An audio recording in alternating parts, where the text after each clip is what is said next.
The honourable member for Elmwood, Transcona. Madam Speaker, I welcome the opportunity to provide some comment at third reading on Bill C-49.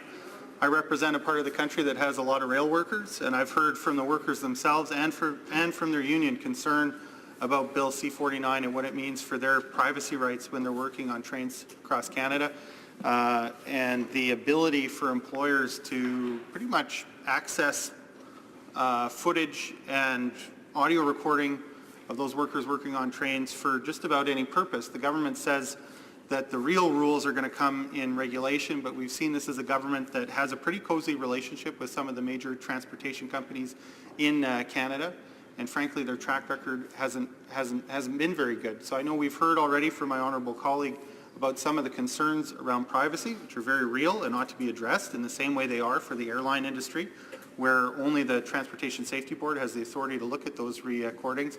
But I wonder if he'd want to expand his comments to the question of why it is Canadians should have faith in this government to leave it all to regulation without legislating in favour and ensuring the privacy protection for railway workers in this country.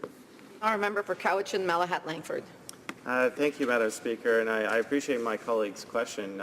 You know, my home riding is not home to a great railway expanse. We were certainly trying to make our efforts to expand our rail system on Vancouver Island, but that's a very slow process. And I think he raises some excellent points about the very real fears and concerns that workers have working in that kind of an environment. And, you know, we were not necessarily opposed to the video and voice recorders, just who was going to use that data and would it in fact be protected.